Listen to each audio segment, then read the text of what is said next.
Good evening. Greeting.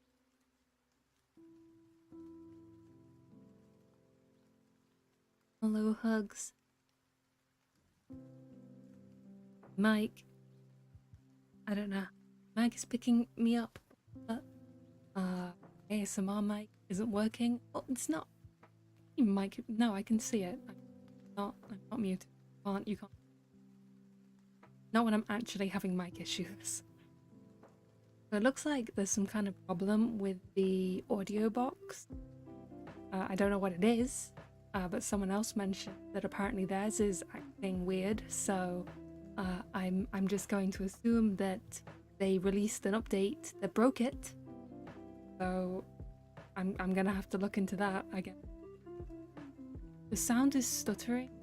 It's probably me. It's probably because I'm not talking very loud, so the noise suppression is trying to literally like destroy. Like, it's trying to get rid of me. Hold on, let me see if I can do anything.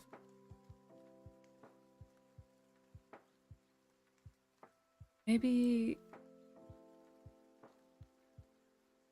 if I set the open thread minus 28, it should pick me up when I'm lower. And then I'll set the close thread, or maybe, yeah, like this. Like the book I said. Thank you. Isn't it cool? Isn't it cool? Look at my book. Look at my book. This is actually the first. I can't believe this is the first time I'm actually using the book. I got it a while ago now, like a month ago, and then I haven't done any reading streams in like a month, so I haven't used it yet. But yeah, look at my book. It is custom. It is custom just for me. Also, hello, so cute. Yeah, so this is my book. It was made by Hoshi. They are very cool. They did a really amazing job. They actually were the one. They actually made the other book that I've been using forever. Like, let me go get my old book. Because obviously I've had a book for a long time, and it wasn't a book just for me. It was a commission for someone else, and then they let other people use it. Yeah, so this is my old book.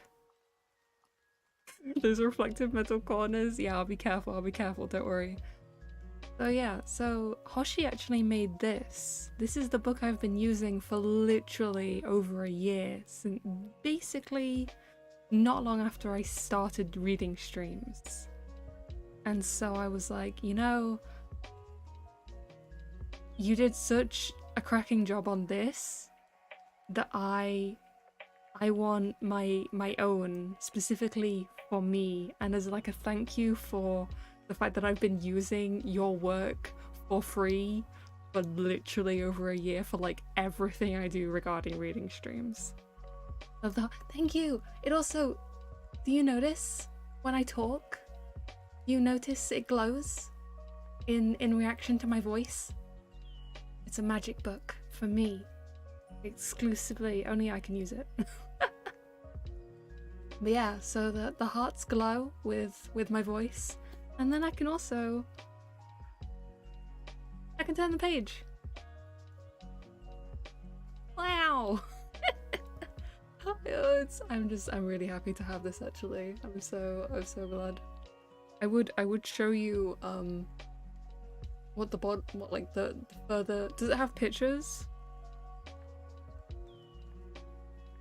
Yes, but only I can see them. It's like I said, it's a magic book. Like when I turn the page, you guys can't see you can't see any words on them because it's a magic book for me only. But yeah, it's really cool. I really like it. I wanted something like this for ages. I was waiting for Oshi to open their commissions for a while. I was like, please DM me when you open commissions. I really wanna get like a book and maybe a background. I only got the book. I've got other things to spend my money on than backgrounds right now. So I was like, yes, please give me the book. And he was like, okay, yeah. Do you like, what do you want? And I was like, I want the page flipping and I want it to be a live 2D asset. And they were like, yeah, that's fine. Do you want the hearts to glow? Just as like an extra thing? And I was like, I mean, that would be awesome. Yeah, I'll take it. I will take the heart glow. Thank you. So yeah, now I have this fancy book that it actually looks like I'm holding, and it matches my aesthetic and my vibe and everything, and I love it. I know it's only like a small thing. It's like it's not something that makes or breaks my streams, but like I said, I really wanted to commission them for ages because I'd been using their stuff for free for so long that it only felt right to actually buy something. It's one of those things. Do you ever feel like legitimately really cool? Own it? I mean, I do own it. It's mine. My book. How I expect Honestly, I think they should. I think for the sake of you Americans, I think they should look like this based on their price. College textbooks have no right to be the price they are, and just boring paperback, cheap paper. Terrible. But yeah, no. So yeah, I did a whole bunch of words, and I don't fully know what I said. Book is cool, very cool. Maybe I'll go retweet the post that with the actual like original full book, like showing everything off. Yeah, ASMR mic not working, so I'm using my normal mic, so I apologize if there's any like weird audio stuff because I don't normally use this mic with OBS Studio. Yeah. Man. Either way, it's fine. We're gonna get back on track with reading. Hope. How's the audio? Is my audio now no longer stuttering? Is the music playing audible but not too loud? It's good now? Okay, I think adjusting the noise gate was the correct thing. I think that was the correct thing to do. Good. I'm glad. Yeah, so yes. It's been 10 minutes. Sounds good to me. Okay, nice. If we got 3 out of 3, I will accept it. I will take that. I will be happy with that. Yeah, I was actually kind of worried that I wasn't gonna get to do this stream today. There were 2 things that tried to get in the way of me doing this stream, and that was number 1, this morning I wasn't sure if I was going to be able to sleep, and so I was like, oh god, if I pull an all-nighter, like I'm not gonna be conscious of my own stream. And then today I got a text from the agency that I applied to for a job, and they text me like, can you come in for a shift at 7 a.m. tomorrow? And I was like, no. No. Have you got anything later? And they haven't responded to me, so it's like, fine, you don't get me tomorrow then. You've missed your chance. 23-hour just chatting stream with 1 hour reading would be okay. 23 hours of just chatting. Can I be honest while I'm on YouTube? I've been feeling a little bit not great about my chatting during normal Twitch streams recently. Like, I worry I can't keep up with everything, and my mind gets kind of frazzled by like all the like hundreds of different topics that cycle through so quickly that I can't actually like fully explain everything because I have to move on to the next subject to keep up with chat, and I worry about it a lot. But then the other alternative, I could just keep talking and fully explain everything that I'm saying. But then because things move so fast, I would end up like ignoring things, and that's also bad. Driving me insane. I can't figure out a way to reconcile. Can't figure it out. It's been bugging me a lot recently. Every stream, I'm like, oh man, I didn't finish talking about the thing that I was talking about, and now my unfinished thoughts are out there. And I can't really go back and be like, oh, and just to like clarify on this particular point. I don't know if it's anything that's actually solvable, because I already talk pretty fast, I feel. It's not like I can hit the twice speed button and just make myself talk like I'm, I don't know, just ban everyone. I don't want to ban everyone. Put slow mode on chat. I have thought about putting slow mode on chat, but the thing is that it's not that like there's any one individual who's like typing a lot in my chat. It's just that there's a lot of people. There's a lot of people who have decided to come around and hang out with me. And it's just, you know how in school you have a classroom of 30 people? There's absolutely no way to keep up with the conversation with 30 people in a classroom. It's like that, but instead I'm the streamer and I have to keep up. Purinomicon, hello Kalo, yeah. They blame the chat for bringing up Yabt.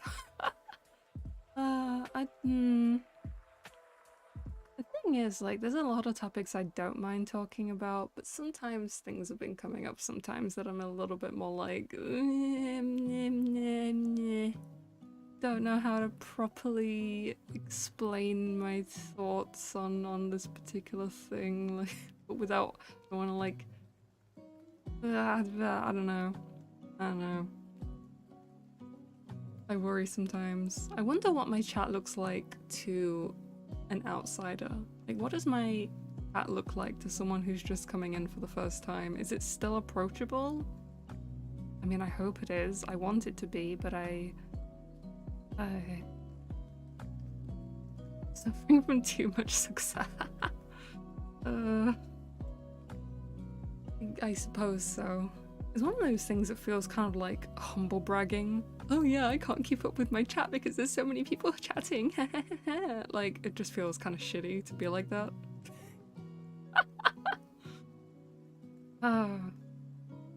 Just trying to be,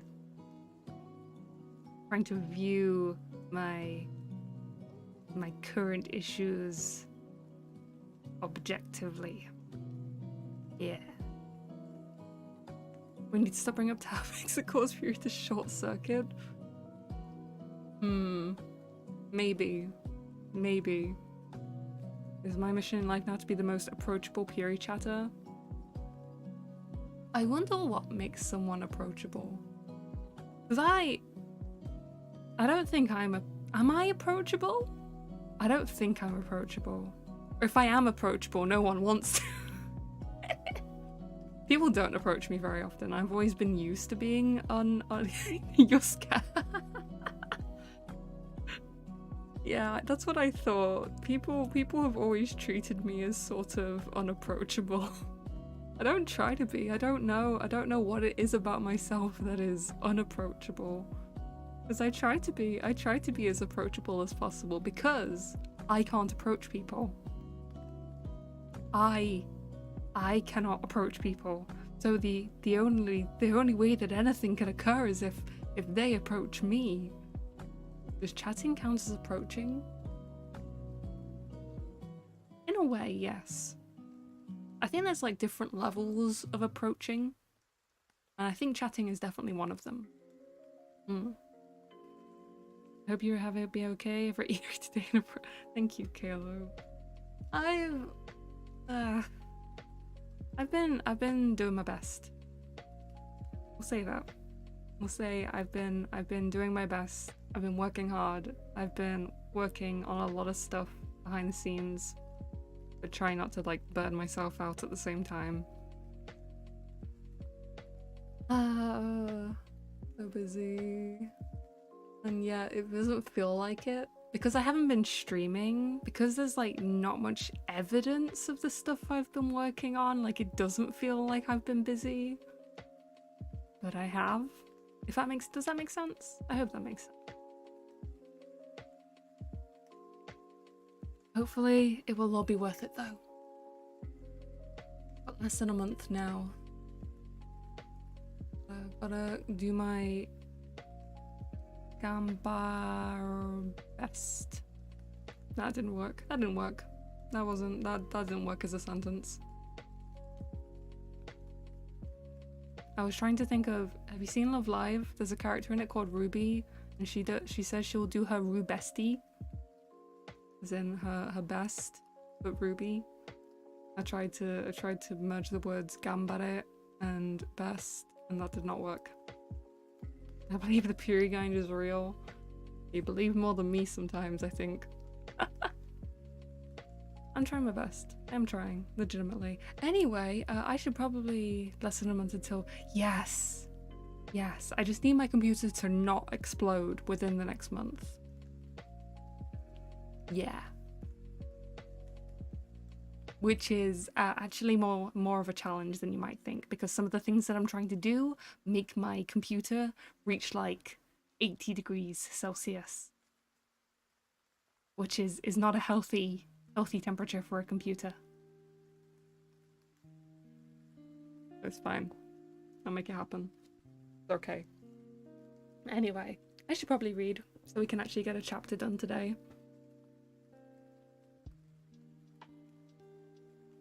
Yeah. Either way, it's actually kind of nice to be on YouTube. Don't get me wrong though. I'm appreciative that so many people come by my Twitch streams and like hang out and chat and have so many things to like that they want to like talk to me about. I'm just I guess I never got used to it because I was never like a very I've always been very introverted, so it's kind of a learning experience for me to kind of get used to so much, I guess. I don't know. I hope that makes sense. I don't know if it does. It might just be me saying words and you guys just going, what the frick is this cat on about? Can't wait for happy. Yeah. 1984, my favorite happy, cheerful book. You're adjusting to a normal situation. I'd like it if I could adjust a little faster. You could literally... I don't want to start a cult. The only I don't even know what technically makes a cult a cult. I don't actually know what like the what the checklist is. I don't want to be in control of anyone's lives though. It's scary. I shouldn't be responsible for that. Anyway. I'm going to begin reading. You're already introvert work too, just sitting at bench making. It's nice that you have a job that you can be, you don't really have to. Already I quit my social life to be at streams. Tara, please take care of your social life as well. You are young. This is an important time of your life for learning, socialization and stuff. Please socialize with more than just cats on the internet. I mean, I appreciate it. Don't get me wrong. I appreciate it. But I feel like I'm a kind of unusual case. Anyway, I'm gonna begin reading. I will catch up with everything that is said in chat during the once I finish the end of the chapter. I wanted to try axe throwing. Okay, no, I wanted to try axe throwing one day. I think it'd be cool. I think I should have the right to throw axes, and I hope you have fun. If you're going to go get some rest, please do rest well, sleep well. If you are busy working or studying, please, I hope it goes well. I hope it goes stress-free and you manage to do everything that you want to get done. If you need to go get a snack, please go get a snack. If you need to go get a drink, please do that as well. And I will begin reading. Thank you very much.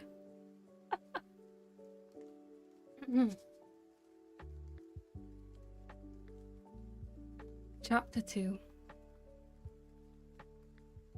As he put his hand to the doorknob, Winston saw that he had left the diary open on the table. Down with Big Brother was written all over it, in letters almost big enough to be legible across the room.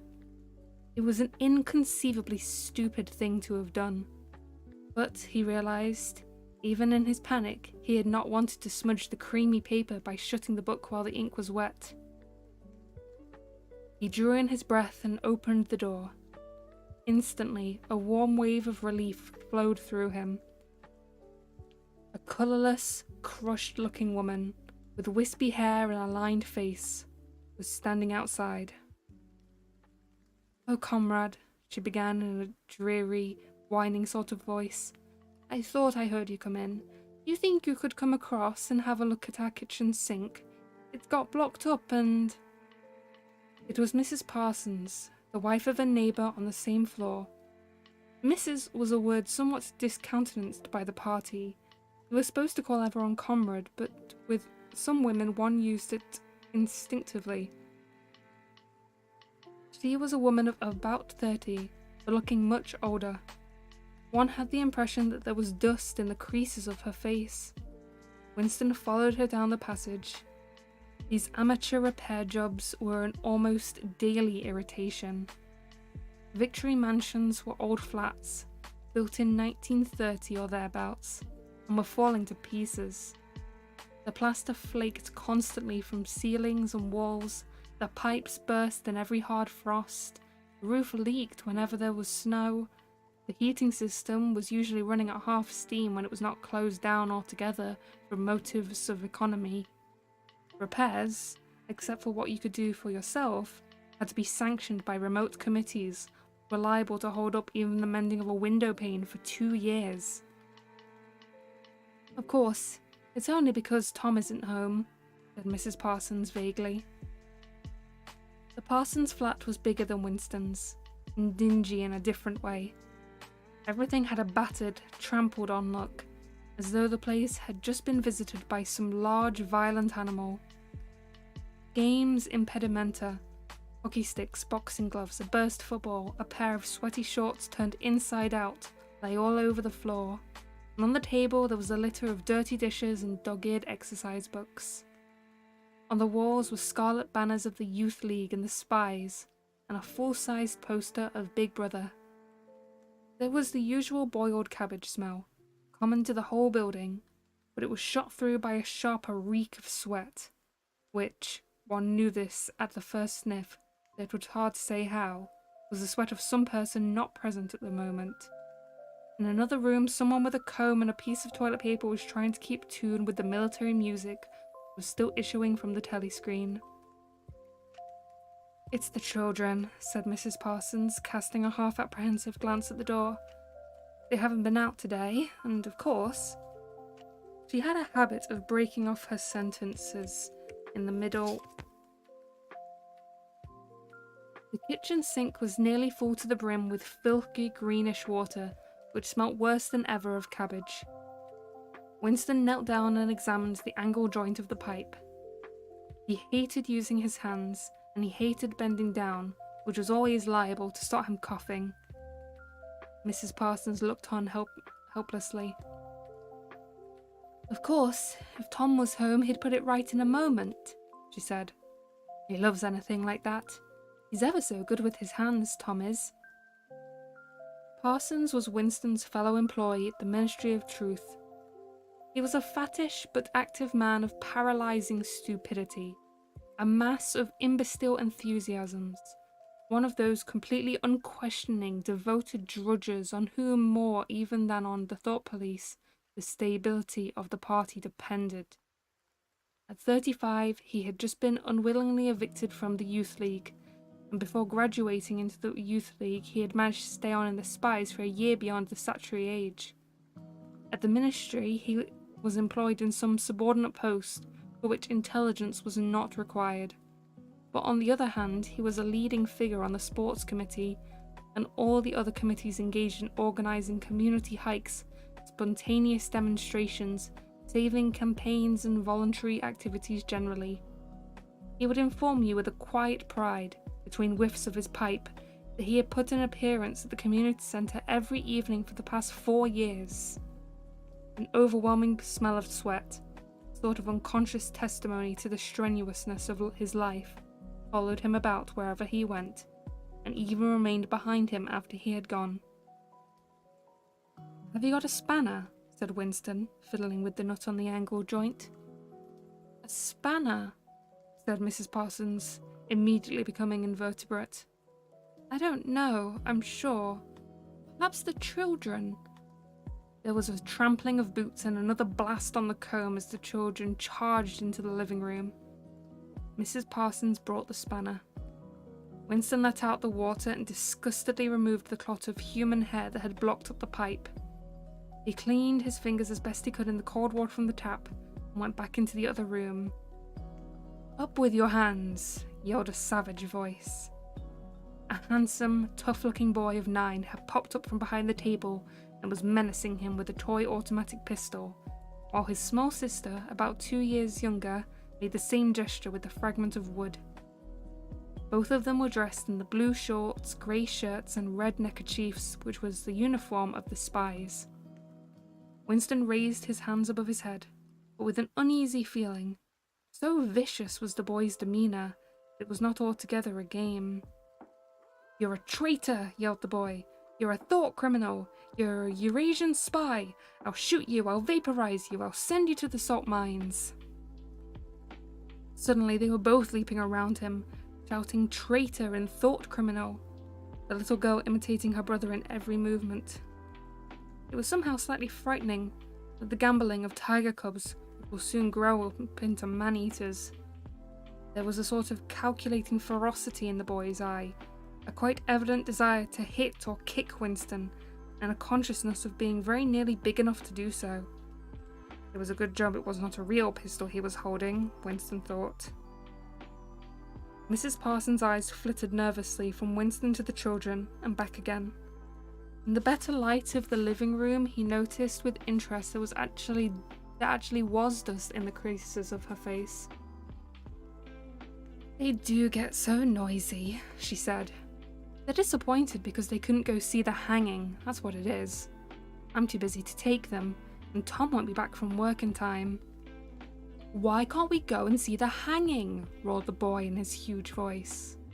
"Want to see the hanging? Want to see the hanging?" chanted the little girl, still capering around. Some Eurasian prisoners, guilty of war crimes, were to be hanged in the park that evening, Winston remembered. This happened about once a month and was a popular spectacle. Children always clamoured to be taken to see it. He took his leave of Miss Parsons and made for the door. But he had not gone 6 steps down the passage when something hit the back of his neck, an agonizingly painful blow. It was as though a red-hot wire had been jabbed into him. He spun round just in time to see Mrs. Parsons dragging her son back into the doorway, while the boy pocketed a catapult. "Goldstein!" bellowed the boy as the door closed on him. But what struck Winston was the look of helpless fright on the woman's greyish face.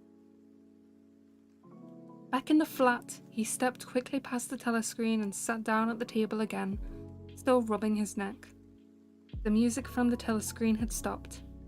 Instead, a clipped military voice was reading out, with a sort of brutal relish, a description of the armaments of the new floating fortress which had just been anchored between Iceland and the Faroe Islands. Those children, he thought. That wretched woman must lead a life of terror. Another year, 2 years, and they would be watching her night and day for symptoms of unorthodoxy. Nearly all children nowadays were horrible. What was the worst of all, that by means of such organisations as the Spies, they were systematically turned into ungovernable little savages, and yet this produced in them no tendency whatsoever to rebel against the discipline of the party. On the contrary, they adored the party and everything connected with it. The songs, the processions, the banners, the hiking, the drilling with dummy rifles, the yelling of slogans, the worship of Big Brother. It was all a sort of glorious game to them. All their ferocity was turned outwards, against the enemies of the state, against foreigners, traitors, saboteurs, thought criminals. It was almost normal for people over 30 to be frightened of their own children. And with good reason, for hardly a week passed in which the Times did not carry a paragraph describing how some eavesdropping little sneak child hero, was the phrase generally used, had overheard some compromising remark and denounced his parents to the thought police. The sting of the catapult bullet had worn off. He picked up his pen half-heartedly, wondering whether he could find something more to write in his diary. Suddenly, he began thinking of O'Brien again. Years ago, how long was it? 7 years it must be. He had dreamed that he was walking through a pitch-dark room, and someone sitting to one side of him had said as he passed, "We shall meet in the place where there is no darkness." It was said very quietly, almost casually, a statement, not a command. He had walked on without pausing. What was curious was that at the time, in the dream, the words had not made much impression on him. It was only later and by degrees that they seemed to take on significance. He could not now remember whether it was before or after having the dream that he had seen O'Brien for the first time, nor could he remember when he had first identified the voice as O'Brien's. But at any rate, the identification existed. It was O'Brien who had spoken to him out of the dark. Winston had never been able to feel sure. Even after this morning's flash of the eyes, it was still impossible to be sure whether O'Brien was a friend or an enemy. Nor did it even seem to matter greatly. There was a link of understanding between them, more important than affection or partisanship. "We shall meet in the place where there is no darkness," he had said. Winston did not know what it meant, only that in some way or another it would come true. The voice from the telescreen paused. A trumpet call, clear and beautiful, floated into the stagnant air. The voice continued raspingly. "Attention, your attention please. A news flash has this moment arrived from the Malabar front. Our forces in South India have won a glorious victory. I am authorized to say that the action we are now reporting may well bring the war within measurable distance of its end. Here is the news flash." Bad news coming, thought Winston. And sure enough, following on a gory description of the annihilation of Eurasian army with stupendous figures of killed and prisoners, came the announcement that, as from next week, the chocolate ration would be reduced from 30 grams to 20. Winston belched again. The gin was wearing off, leaving a deflated feeling. The telescreen, perhaps to celebrate the victory, perhaps to drown the memory of the lost chocolate, crashed into Oceana, 'tis for thee. He was supposed to stand to attention. However, in his present position, he was invisible. Oceana, 'tis for thee gave way to lighter music. Winston walked over to the window, keeping his back to the telescreen. The day was still cold and clear. Somewhere far away, a rocket bomb exploded with a dull, reverberating roar. About 20 or 30 of them a week were falling on London at present. Down in the streets, the wind flapped the torn poster to and fro, and the word INGSOC fitfully appeared and vanished. Ingsoc. The sacred principles of Ingsoc. Newspeak, doublethink, the mutability of the past. He felt as though he were wandering in the forests of the sea bottom, lost in a monstrous world where he himself was the monster. He was alone. The past was dead. The future was unimaginable. What certainty had he that a single human creature now living was on his side? And what way of knowing that the dominion of the party would not endure forever? Like an answer, the 3 slogans on the white face of the Ministry of Truth came back at him. War is peace. Freedom is slavery. Ignorance is strength. He took a 25-cent piece out of his pocket. There too, in tiny clear lettering, the same slogans were inscribed, and on the other face of the coin, the head of the Big Brother. Even from the coin, the eyes pursued you. On coins, on stamps, on the cover of books, on banners, on posters, and on the wrapping of a cigarette packet. Everywhere. Always the eyes watching you, and the voice enveloping you. Asleep or awake, working or eating, indoors or out of doors, in the bath or in bed. No escape. Nothing was your own, except the few cubic centimeters inside your skull. The sun had shifted round, and the myriad windows of the Ministry of Truth, with the light no longer shining on them, looked grim as the loopholes of a fortress. His heart quailed before the enormous pyramidal shape. It was too strong. It could not be stormed. 1,000 rocket bombs would not batter it down. He wondered again for whom he was writing the diary. For the future? For the past? For an age that might be imaginary? And in front of him there lay not death, but annihilation. The diary would be reduced to ashes, and himself to vapour. Only the thought police would read what he had written, before they wiped it out of existence and out of memory. How could you make appeal to the future when not a trace of you, not even an anonymous word scribbled on a piece of paper, could physically survive? The telescreen struck 14. He must leave in 10 minutes. He had to be back at work by 14:30. Curiously, the chiming of the hour seemed to have put new heart into him. He was a lonely ghost uttering a truth that nobody would ever hear. But so long as he uttered it, in some obscure way, the continuity was not broken. It was not by making yourself heard, but by saying the same that you carried on the human heritage. He went back to the table, dipped his pen, and wrote, "To the future, or to the past, to a time when thought is free, when men are different from one another and do not live alone, to a time when truth exists, and what is done cannot be undone.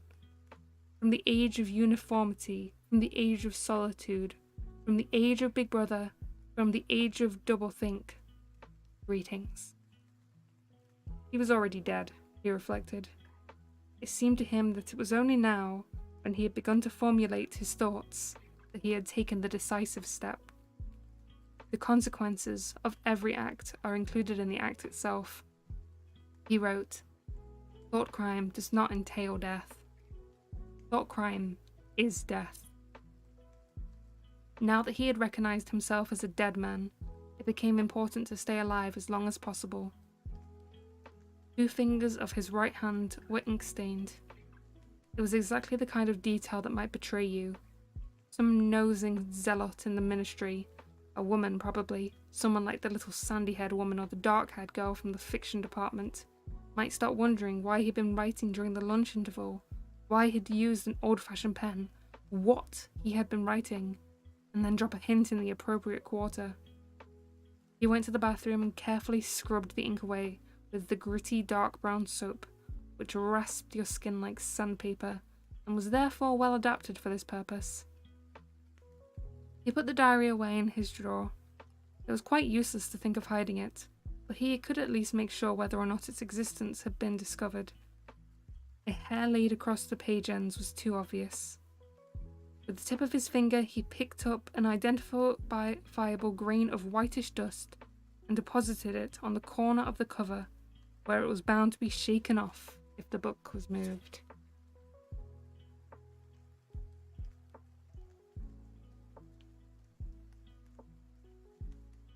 Hello, Nap. Hello, Charles. Good evening. How are we doing? That chapter was actually slightly shorter than the first one. I guess the first one is like...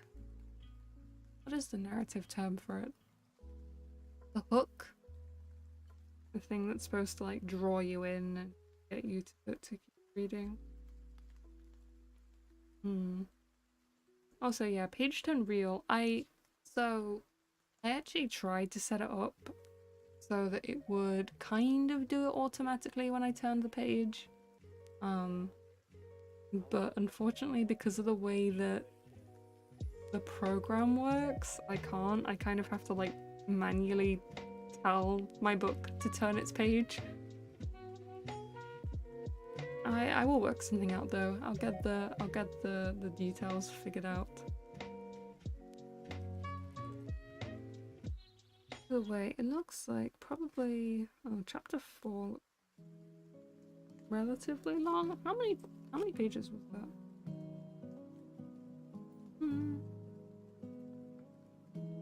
3, 4, 5, 4. Okay, yeah, so we should be able to read maybe 2 chapters. Maybe start catching up. Someone asked me actually after I finished reading the last time. They were like, "Oh, this book is actually on my list of books I want to read. When do you think that you'll be finished reading it on stream?" And I was like, "Not sure. Maybe November." Because what I did was I tried to take the number of chapters and then say like I do 1 chapter per week, I would have been finished in November, apart from I haven't streamed for like a month, so not a reading stream in like a month, so yeah, sorry man, it's gonna be a little late. I'd still like to get it done before the end of the year though. I think that would be nice, because actually let me put my bookmark, quote unquote, in. Not really a bookmark. So I actually dug up a book. Okay, it's to the side. I dug up a book from my dad's like, I mean, it must have been like 9 months ago now, but whatever. That focuses on the weird genre, which is specifically not just like weird as in like the literal definition of the word weird, but it was like a very specific genre that was common with like pulp fiction magazines.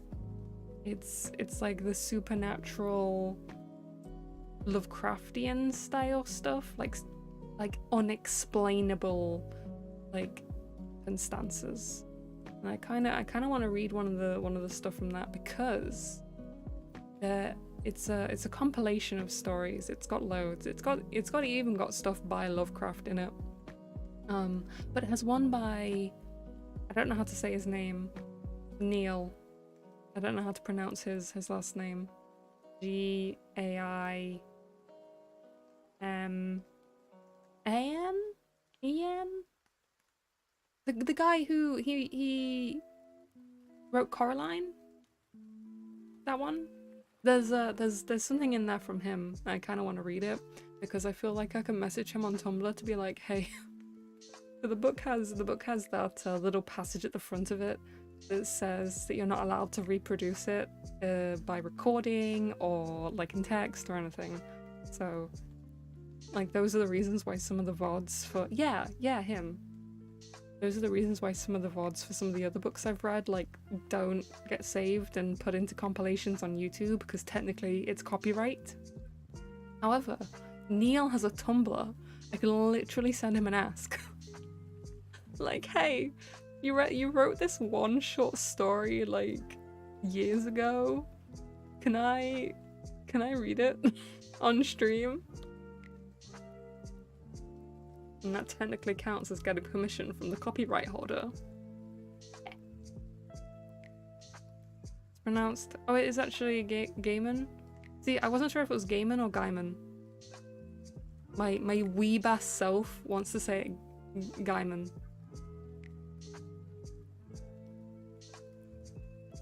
I legitimately didn't know which way it was pronounced.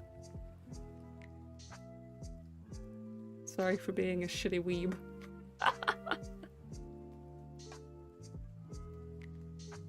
He's Neil Gaiman.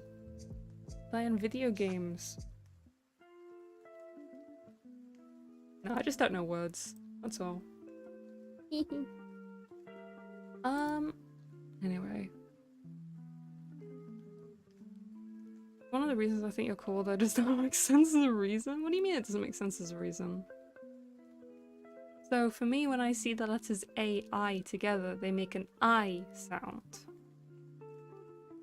Tumblr is the only place Puri is real. Actually, even then, I'm not actually that comfortable reaching out to people. I can yell into the void on Tumblr, and Neil is popular enough that yelling into his ask box counts as a void, because there is a very low likelihood that I will ever be seen in his ask box. So it's a void. I know people controversial opinions on Tumblr. I like Tumblr. I can't believe you called me out for my Divinity Original Sin playstyle. I'm mad about that. I'm not actually. I can't. Yeah, reaching out to people hard. Who does that? Not me.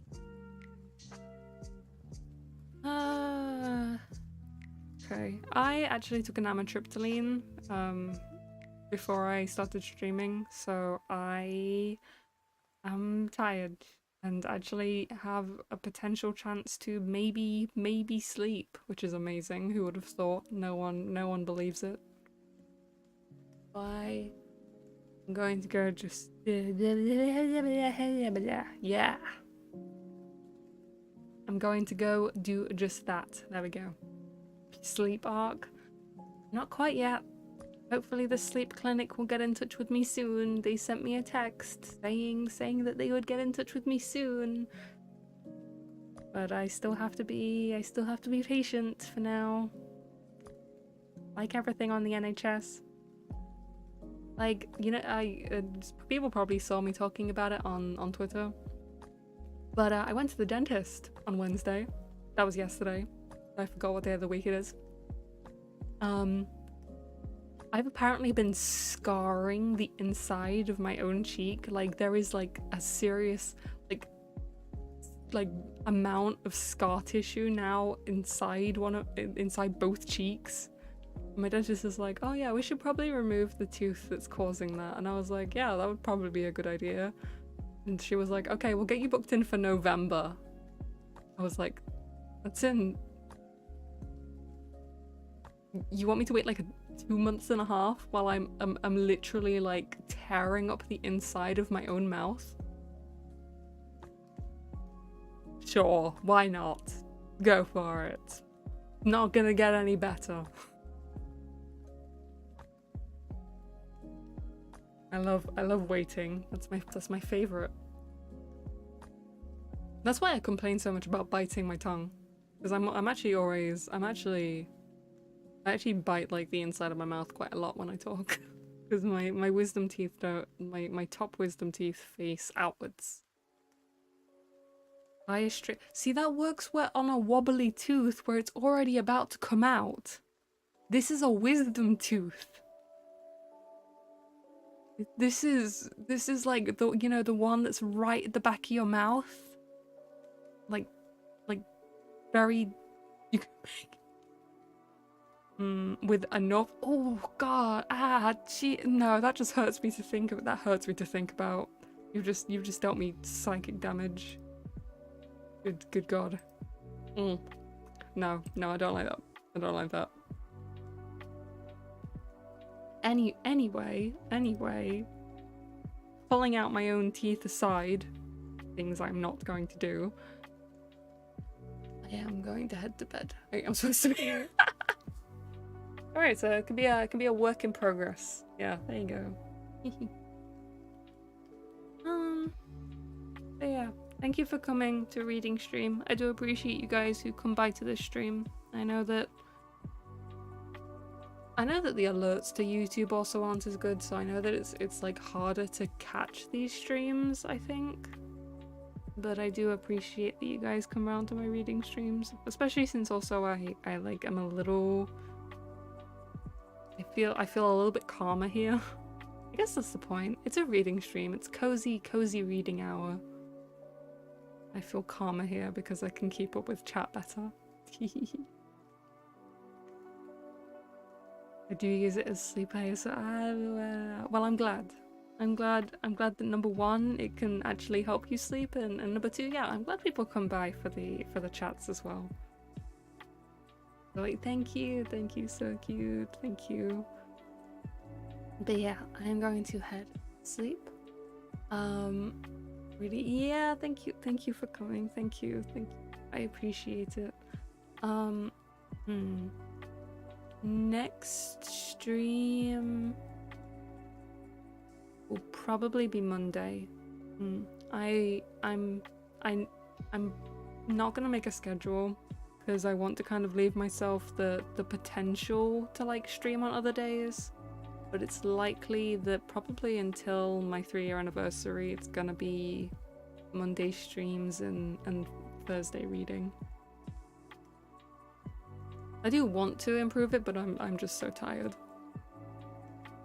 I'm working on too much stuff that my brain is like about to explode out of my skull. But yeah. Thank you very much for coming. Have a very good night. Get something to eat, get something to drink, get some rest. It is nearly September in a lot of people's time zones. It is September in my time zone. So I hope you have a wonderful month ahead. Autumn is coming. No more summer. Freedom, please. Till I see you again. Good night. Onyasumi. Good night.